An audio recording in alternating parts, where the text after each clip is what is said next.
अयोध्या ने मैसेज दिया और मैंने इनसे पूछा कि हुआ क्या, और इनका जवाब आया। मैंने उनसे पूछा कि आपको कब पता लगा कि आप अयोध्या में जीत रहे हो, और आपने कहा पहले दिन से मुझे पता था। सही बात। और मैंने कहा ये क्या हुआ? उन्होंने कहा राहुल जी, अयोध्या में एयरपोर्ट बना,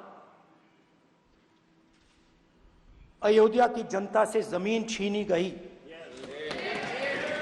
और आज तक उन्हें मुआवजा नहीं मिला है। उन्होंने कहा, सही बात, उन्होंने कहा कि अयोध्या में जो भी छोटे छोटे दुकानदार थे,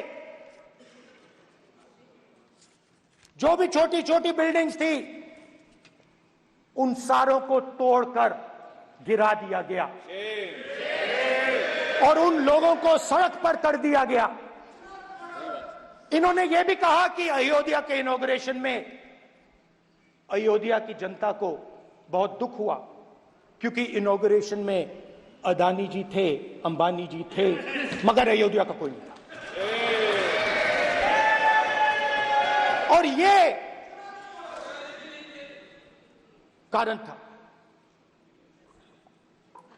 था कि अयोध्या की जनता में, उनके दिल में नरेंद्र मोदी जी ने भय डाल दिया। उनकी जमीन ले ली, उनके घर गिरा दिए, और फिर अयोध्या के गरीब लोगों को, किसानों को, मजदूरों को मंदिर के इनॉग्रेशन तक नहीं जाने दिया। मंदिर के इनॉग्रेशन छोड़ो, उसके बाहर भी नहीं जाने दिया। और इसीलिए अयोध्या की जनता ने सही मैसेज भेजा। अच्छा, इन्होंने मुझे एक और बात बोली, 3 बार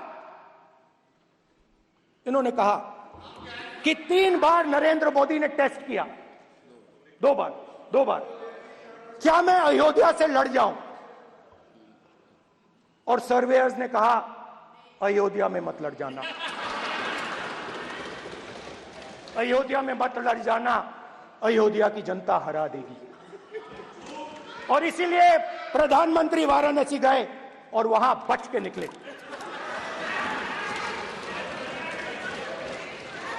तो अयोध्या की जनता को डराया, पूरे देश को डरा दिया। मैं आपको बताता हूं, आज सुबह में आया, राजनाथ सिंह जी ने मुस्कुरा के मुझे नमस्ते की, और मोदी जी बैठे हैं, मुस्कुराहट नहीं, सीरियस, नमस्ते भी नहीं करते, कहीं मोदी जी ना देख लें, प्रॉब्लम हो जाएगी। वही कहानी गडकरी जी की है, सच्चाई है। अरे भाई, अयोध्या की जनता को छोड़ो, ये तो बीजेपी वालों को डराते हैं।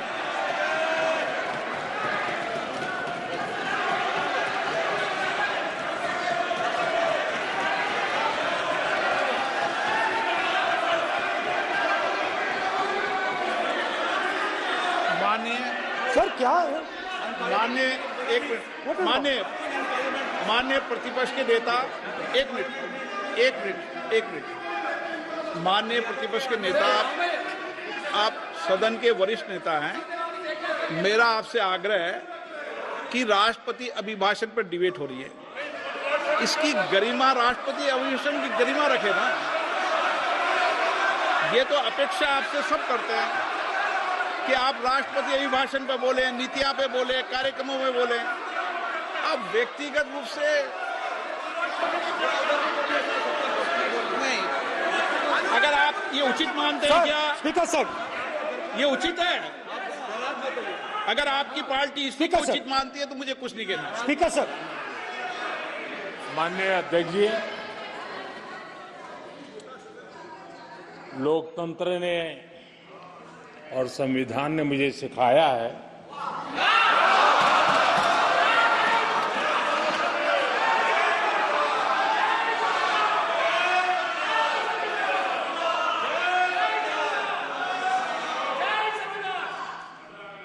कि मुझे विपक्ष के नेता को गंभीरता से लेना चाहिए।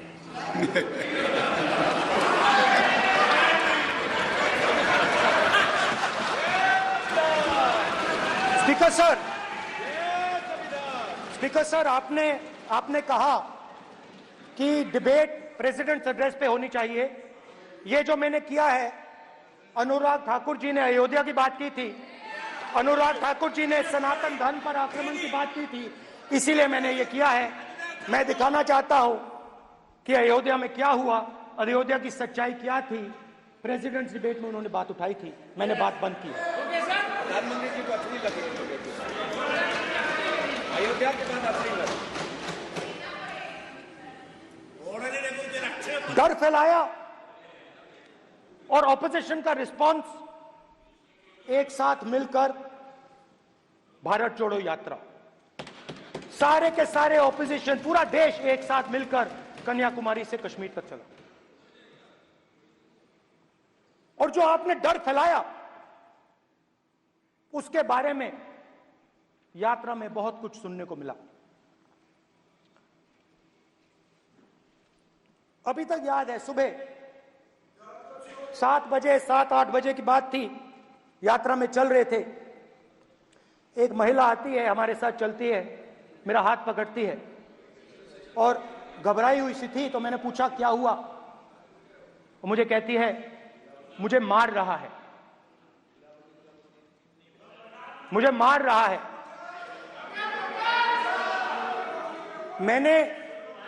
मैंने पूछा कौन मार रहा है,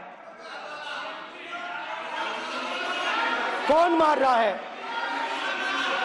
बेटी बचाओ, बेटी की दुविधा सुनाई नहीं दे रही, बेटी का दर्द नहीं सुनना चाहते, भारत की महिलाओं का दर्द नहीं सुनना चाहते। मैंने पूछा कौन मार रहा है, कहता है मेरा पति मार रहा है।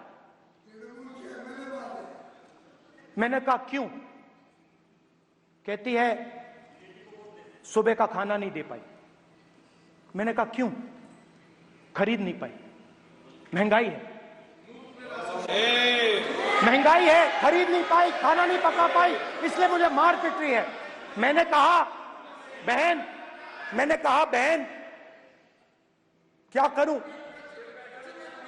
कैसे आपकी मदद करूं? कहती हैं आप कुछ मत कीजिए, आप कुछ मत कीजिए, आप सिर्फ ये बात याद रखिए कि महंगाई के कारण हिंदुस्तान में हजारों महिलाओं को सुबह पीटा जा रहा है। उसके शब्द हैं, मेरे शब्द नहीं है। गैस सिलेंडर, महंगाई, तो आपने गरीबों को, महिलाओं को डराने का काम किया। शिव जी कहते हैं डरो मत, डराओ मत। आपने हिंदुस्तान की महिलाओं को महंगाई से हर रोज डराया है। कुछ दिन पहले मैं पंजाब में अग्निवीर के परिवार से मिला, सुनिए अग्निवीर के परिवार से मिला। छोटा सा घर था, छोटा सा घर था।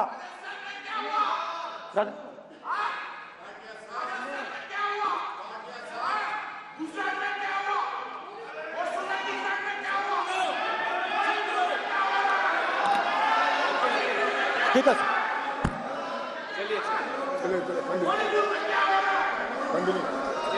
छोटे से घर में अग्निवीर शहीद हुआ, लैंडमाइन ब्लास्ट में शहीद हुआ। मैं उसे शहीद कह रहा हूं, मगर हिंदुस्तान की सरकार उसे शहीद नहीं कहती। नरेंद्र मोदी उसे शहीद नहीं कहते हैं, नरेंद्र मोदी उसे अग्निवीर कहते हैं। उस घर को पेंशन नहीं मिलेगी, उस घर को कॉम्पनसेशन नहीं मिलेगी, शहीद का दर्जा नहीं मिलेगा। और बेचारे बैठे हुए थे, 3 बहनें थी, एक साथ बैठी हुई थी, रो रही थी। आम जवान को पेंशन मिलेगी, जरूर दुख होगा, मगर हिंदुस्तान की सरकार आम जवान की मदद करेगी।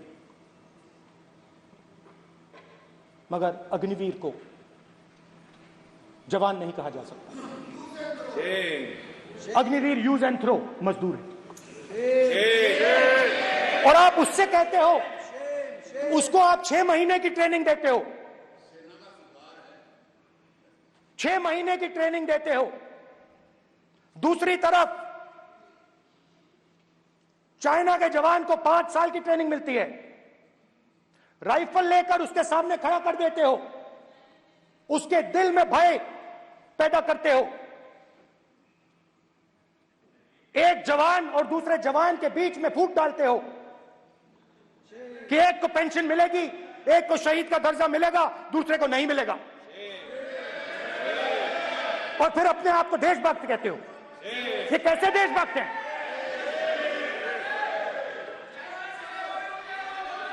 फिल्म स्टार जैसी फोटो थी उस लड़के की, फिल्म स्टार, बॉलीवुड स्टार की फोटो थी। मैं सोच रहा था, देखो इस युवा ने जान दी। Speaker sir,